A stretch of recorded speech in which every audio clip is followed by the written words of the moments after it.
So welcome to today's I'm gonna keep it short, but today's update video. We have Tropical Storm Kevin that has actually really struggled.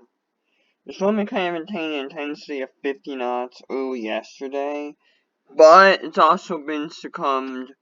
No, I'll just show it right here. I'll just show it right now.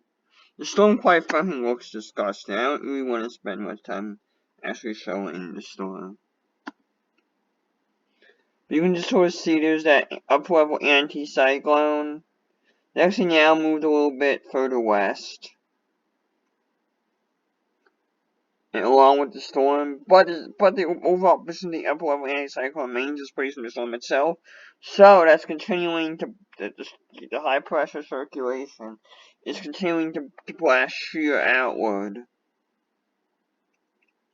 At least shear far outward. That's ripping the storm apart. And in the upper to the extent that this wasn't really anticipated by the global computer models, which I think showed a little bit more of an more up-level divergence than what actually occurred. Quite frankly, this storm looks very discrete. This is not even a classic sheared look anymore. You can just see, this looks like somewhat decoupled. In fact, the A-scat path I will not show because it was so ugly. The A-scat pass earlier today was hinting at a center reformation just based on the based on the IR and IR loop the storm is likely,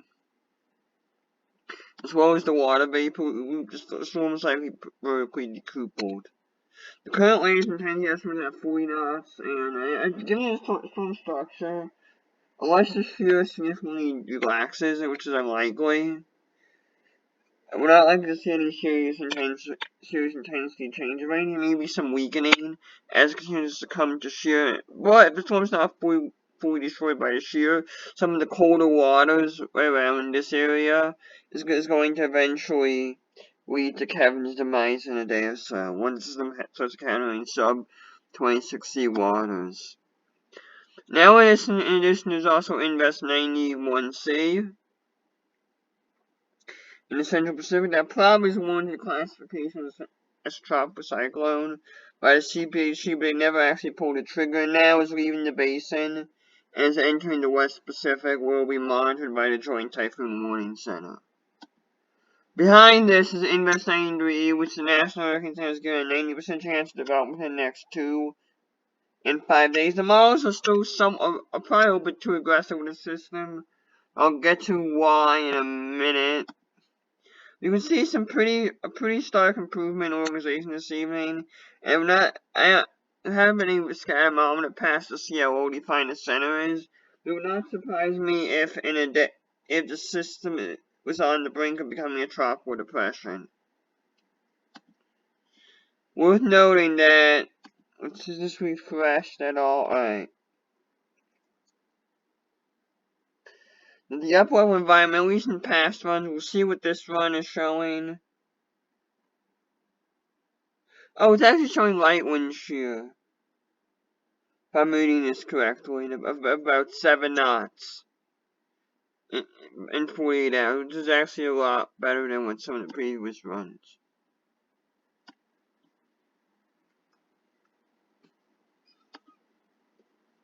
What some of the previous runs were showing. Let's see what it shows now, 78, and it also shows 16 knots this year, so yeah. It's still showing at least some wind shear. However, the GFS model particularly, and probably the European, I don't have access to its products, is also showing substantial wind shear. It's likely to pose at least somewhat of a concern over upcoming days. Though even the 18Z GFS was starting to, as well as the 18Z GFS, as reflected in the ship's output, was starting to relax the shear around day 3. And you can see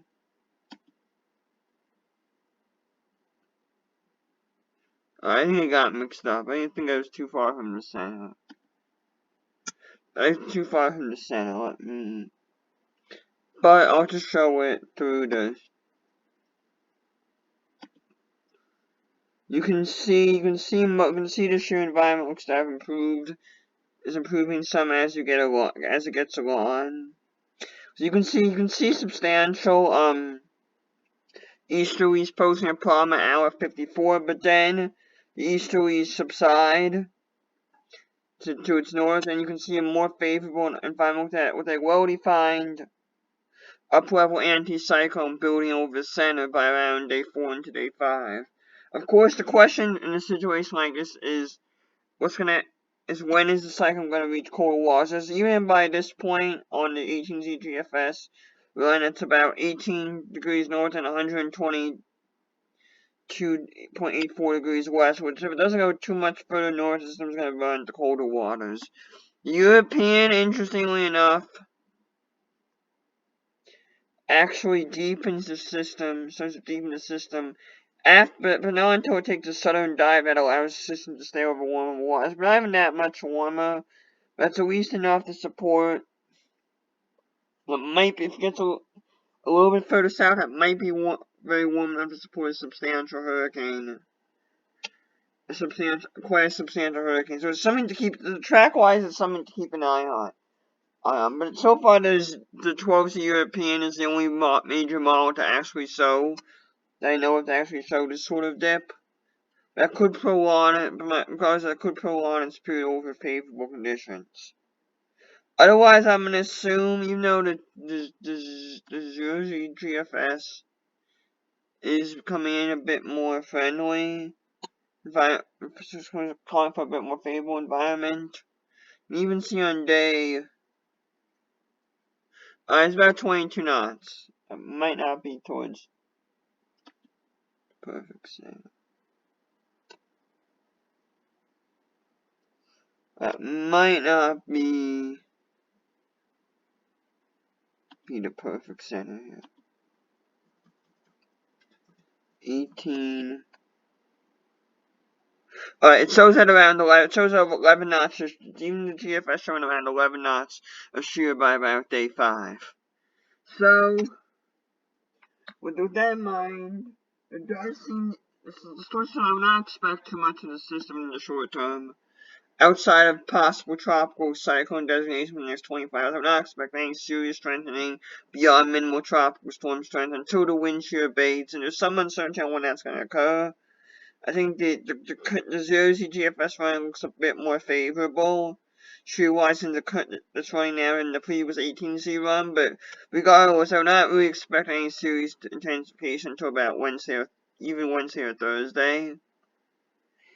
And even the European, if I recall correctly, is pretty slow to develop the system as well. And thereafter, there appears to be another 2 to 3 day window for the system to take advantage of those conditions. Maybe more of the system would maintain a southerly trap. The European GFS have converged a bit. I mentioned in the previous video that the GFS was taking the system way further north, while the European was further south. They've kind of met in the middle now, which isn't ideal if you wanted a true on tracker. That still gives the system somewhat of a window of about 2 or 3 days to intensify. And if we start seeing the southerly dip, interestingly, I see a little bit of a hint on it. I think the ridge may briefly rebuilds back in before weakening again. Before weakening again, that may cause a southerly dip. It's also now known as 0Z GFS. But something to keep an eye on, that may prolong its period over warmer waters and may allow for a weakening and a re-intensification phase. But regardless, that and the uncertainty of the shear forecast are likely to be the biggest determinators of how strong investing in the E prospect of Hurricane Linda is going to get. Because I'm also in a very divergent setup that could probably fight off even some 10 to 15, maybe even 20 knots of wind shear, which is a little bit more of a divergent setup, than what's currently ongoing with Tropical Storm Kevin right now.